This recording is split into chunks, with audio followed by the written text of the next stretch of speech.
여러분 안녕하십니까? 윤석열 대통령이 이번에 두바이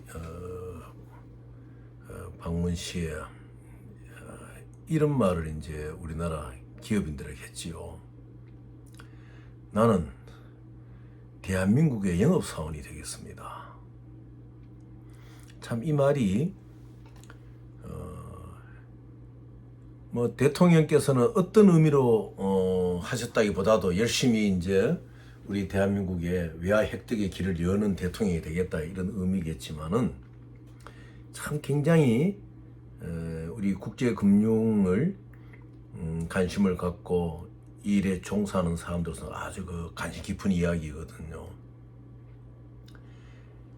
매번 말씀드렸지만은 대한민국에 살아갈 길은 이 국제 금융밖에 없어요. 이 국제 금융을 제대로 하고, 그 다음에 어차피 한국의 동해, 중국 뭐라면은 남중국해, 또 일본어로 말하면 일본해, 여기에서 이해가 충돌하고 있는 유전 개발의 문제로 해서 일어나고 있는 뭐 전쟁의 문제 이런 건 차지로 하더라도 정말 대통령이 대한민국의 영업사원이 되겠다는 이제 각오를 한다면은 영업사원이 가져야 될 가장 중요한 것이 무엇입니까? 자기의 아이템을 진정으로 소개할 수 있는 능력이 있어야 되는 거예요. 그런 걸 본다면은 우리 한국이 갖고 있는 이 많은 인적 자원의 능력, 이런 것이 이제 활용되기 위해서는 이 국제금융, 그 안에서도 이런 뱅크 인스트루먼트 분야라든지 이 무역 분야가 이제 활성화돼야 되거든요.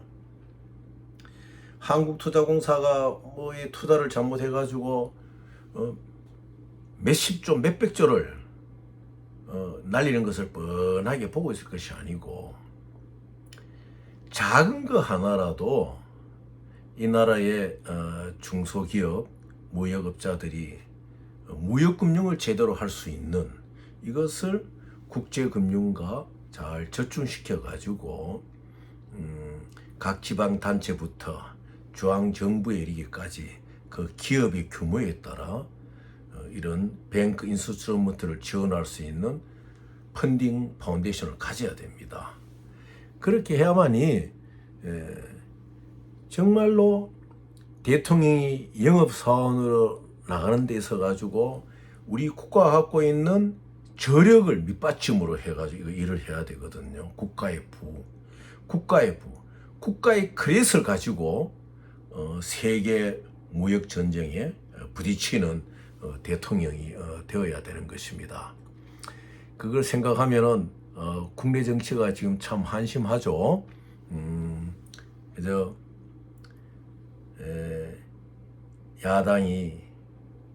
야당의 대표가 이 당의 대표가 되기 전에 있었던 지방자치단체의 그 문제로 인해서 뭐 그것의 원인과 결과를 따지기보다도 너무 당력을 거기 집중하고 있잖아요.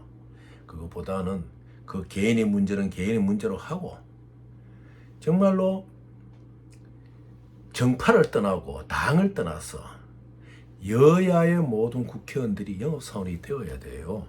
지금은 어떻게 되었든 달러를 벌어들이는 자가 애국자입니다. 그래서 이 나라를 어쨌든 경제적으로 이제 재창조를 시켜야 되는데, 가서 국민들이 낸 세금을 어떻게라도 뭐 국회의원들은 자기 지역구에 조금이라도 할당을 해가지고 다음 국회의원 선거에 이용할 수 있는 그러한 바로미터로 삼으려 하고, 이렇게 해외의 달러를 벌어올 생각이 아니하고 우리 국민들이 이렇게 어려낸 세금을 가지고 휘청망청 잘못 쓰여진다면 그건 국가 스스로 이제 자꾸 무너지는 결과를 가져오게 되죠.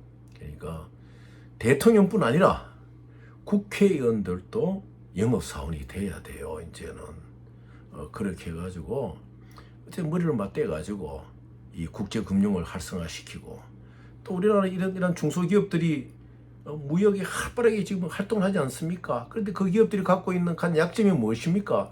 뱅크 인수스로만 다 뒷받침되지 않으니까 그 많은 이익을 가져올 수 있고 그 많은 좋은 아이템이 있어도 손을 못 대고 있잖아요. 그래서 그러한 뱅크 인수스를 만들기 위해서 자기 회사에 많은 돈을 4% 그러한 일을 하는 총 패스밸류의 4% 6%를 쓸 수밖에 없는 거예요.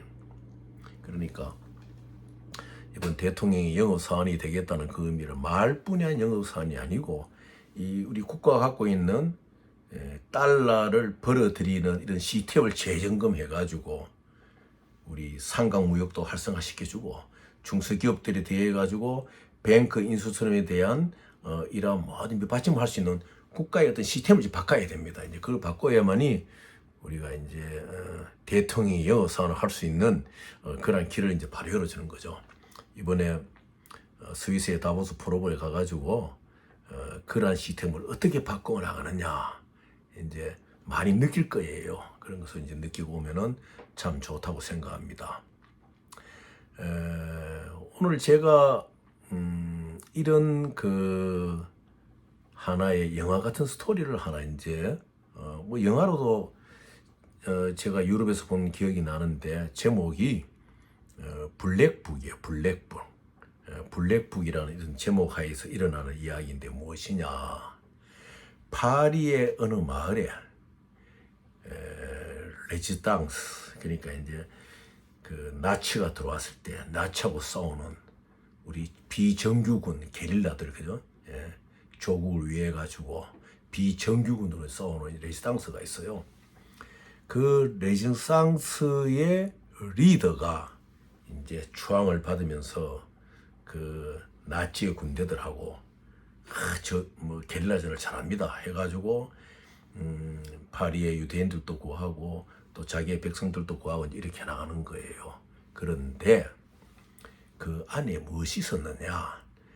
이 레지스탕스의 지휘자가 그러니까 이제 파리 근교의 지방을 나치 군들이 들어오니까 돈이 좀 있는 사람들 부자들은 탈출할 생각을 하거든요. 가난한 자는 물러설 곳이 없으니 총을 들 수밖에 없겠죠. 물론 부자들도 총을 들지만은 그 이제 부자들이 이제 아내자들이 이제 피신을 하잖아요. 그러면은 이 레지당스의 지휘자가 어떤 호수를 정해 거기 모이게 합니다. 해가지고 그 배에다가 몇 척의 보트를 마련했다가 거기에다가 이제 이 파리의 근교를 탈출하는 유태인이나 그 파리 시민들을 이제 탈출시키는 일을 하죠. 그런데 여기에서 무엇이 벌어지느냐? 이 레지당스의 지휘자가 게스타포와 연결이 되는 거예요. 독일군 정보 부대하고 게스타포하고 연결이 되어가지고 이 사람들이 보트를 타고 일정한 위치에 가면 내리게 해가지고 거기에 자기들 그 학살을 당하는 거예요. 학살을 당하고 그 사람들의 기중품을 이제 갖는 거죠. 노력하는 거죠. 가져가지고 이 나치의 게스타포의 부대에 지휘관하고 나누는 거예요. 나누면서 이제 서로 명세서를 쓰잖아요. 뭐 요건 얼마고 했는 그 명세서가 블랙북이에요. 블랙북. 그래 이제 나중에 이제 블랙북이 된 이유를 제가 말씀드렸는데 그래서 그 명세를 써가지고 일단 군은 그 게스타포가 자기 그 뭡니까 그 기중품을 갖고 처분을 못하니까 이 뻔한 낮에는 프랑스 레지당스의 영웅인 이 사람이지만 이 사람은 이제 자기의 민족도 죽이고 유태인도 죽이면서 가진 그 기중품들을 이제 몰래 팔아가지고 이제 화폐로 만드는 거죠. 그래서 그 게스타포 나누면서 그것을 이제 명세서를 적어 놓은 거예요. 조그마한 작은 노트에. 그래서 그러한 신만이 아는 우리 인간들은 도저히 알 수 없는 겉으로는 멀쩡한 프랑스 승리에, 전쟁 승리에, 게릴라에 이제 앞장에 서 있는 사람이죠. 그래서 이제 2차 대전이 끝납니다. 끝나가지고 이 사람이 그 파리 근교 그 우리로 말하면 한 군단위, 작은 시단위가 되죠. 거기에 이제 메이어 시장 선거로 이제 출발을 하는 거예요. 그런데 그 학살의 현장에서 딱 살아남은 소녀가 하나 있었어요. 그 소녀가 이 게릴라 레지스탕스 대장을 아는 거예요. 그래서 이 소녀가 그 집에 일해주는 하녀로 들어가가지고 증거물을 찾아내는 겁니다. 이 독일들이 갑자기 노르만디 상륙 작전과 이런 걸로 인해 가지고 갑자기 물러가면서 이제 나중에 개선하기로 하고 이 프랑스 레지스탕스의 그 지휘자가 그 명세서를 갖고 이게 블랙북이에요. 이것이 이 소녀에게 발견이 되고 또 이 소녀가 이제 컸잖아요. 이제 처녀가 된 거죠.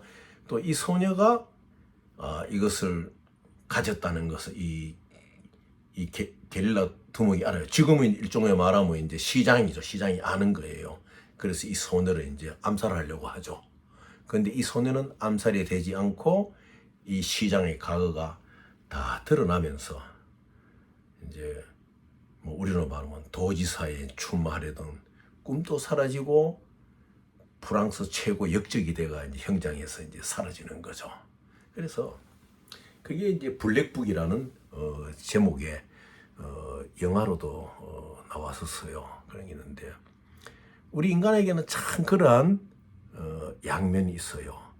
특히 정치 세계에는 눈에 안 보이는 두 개의 얼굴들이 이제 움직일 수가 있거든요. 그래서 신만이 아는 진실이라도 어떠한 그러한 죄를 짓고 끝까지 대중들을 속이고 가던 이 프랑스의 레지스탕스 두목은 결과적으로 이제 자기의 정체가 노출돼서 자기가 지은 죄를 이제 달게 받게 되는 그러한 이제 스토리의 영화가 있었습니다. 실화예요, 실화가 있었는데요. 오늘날 이제 제가 왜 이런 말씀을 드리는가 하면은 우리가 국제 금융을 해가지고 우리가 많은 돈을 번다. 그럼 우리 그때 어디에 쓸 것이냐? 이런 것도 우리가 하면서 생각을 해야 되거든요. 실제로 이러한 인터내셔널 파이낸싱에서 뱅크 인스트루먼트를 잘 만져서 뭐 PPP를 하는데 이 돈을 많이 갖는 것은 정말 어떤 개인의 목적도 있겠지만은 내 패밀리 또 내 나라 이런 걸 쓸 수 있다는 그 기본 자세가 되어 있을 때는 여러분들이 이런 일을 이제 무난하게 나갈 수가 있는 거예요. 그것을 우리는 바로 이 로스차일드 가문에서 볼 수가 있어요. 로스차일드가 가문이 1775년 미국 독립전쟁이 일어났을 때 그때 영국군하고 이제 청교도 그 미국 독립전쟁에서 전쟁이 벌어지잖아요. 한 8년간 정도 전쟁이 벌어지죠. 그게 1775년 우리나라 4.19, 1949 일어나가지고 1983년 9월 3일인가 이제 끝이 나는데 한 8년간 전쟁이 벌어지는데 그때 우리가 과거에 베트남에 월남에 우리 맹호 부대가 가고 청룡 부대가 가듯이 독일 통일이 되기 전에 이 프랑크푸르트의 한 7시 방향 쪽에 있던 헤센 카젤 공국이 있어요. 헤센 카젤 공국. 이 그러니까 노차일드 가문하고 아주 이제 어떤 그 상업적인 이익을 같이 하는 공국이죠. 근데 이 공국의 비렐름 왕자가 용병을 그 군대를 많이 거느리고 있었어요. 유럽에서. 왜 돈이 많으니까. 왜냐하면 군이 돼야지 입에 풀칠하고 살아갈 수 있는 그 당시의 사회 현실이었으니까 군인이 되어 있는 거예요. 많은 군인들이 있으니까 이 군인들을 영국에 이제 용병으로 지금은 수출이고 좋게 말하면 수출이고 그 당시 말로 용병을 지원해주고 이제 돈을 받는 거예요. 한 300만 불, 400만 불 이렇게 받아가지고 이것을 누구에게 맡기느냐? 로스차일드에게 가문에 맡기는 거예요. 그러면은 마이어 로스차일드는 나단도 자기 아들에게 그 돈을 주는데 그 돈이 또 무엇에 있느냐? 현금이 아니고 파운드가 아니고 달란트가 아니고 무엇이냐? 음이에요. 그러니까 영국이 전쟁 시에 발행하는 음이에요. 그 전쟁 음을 받아가지고 이제로 가면 머리가 잘 도는 게 어디로 가느냐? 런던에서 요즘 비행기로 가면 3시간 조금 더 걸린다. 맨체스터 면방직이 많이 발달했잖아요. 거기 가서 면포를 사는 거예요. 사가지고 그것을 어떻게 하느냐? 자기 유태인들이 고생하는 유태인들이 모여있는 게토란 지역으로 면포를 또 보내요. 그러면은 프랑스와 영국이 전쟁 중에 있으니까 유럽은 이미 나폴레옹의 군대를 내서 왜냐하면은 영국은 도바 해협을 건너가야 되지만은 이 파리라든지 유럽은 그저 나폴레옹 군대가 진군만 하면 그대로 2차 대전 때 히틀러의 탱크 부대가 그대로 밀면은 독일 제국의 그 땅이 되듯이 다 유린당하던 시대이기 때문에 이 면포의 가치가 굉장히 높아 있었거든요. 그런데 이제 이 노차일드 가문은 네이션을 통해 가지고 맨체스터에서 면포를 사가지고 프랑크푸르트 게토 자기들 민족이 있는 곳으로 보내가 그 민족들이 거기에서 유럽으로 또 판매를 하는 거예요. 그러니까 로스에 가졌던 장점이 무엇이냐? 길을 잘 아는 거예요. 아무리 전쟁 중이라 하지만은 자기들이 다닐 수 있는 상업로가 따로 있었던 거예요. 그래서 그 네트워크로 인해 가지고 미국 독립전쟁의 8년간 1775년 8년 뒤까지 엄청난 1984년까지 8년간 엄청난 부를 또 이제 축적하게 되는 거지요.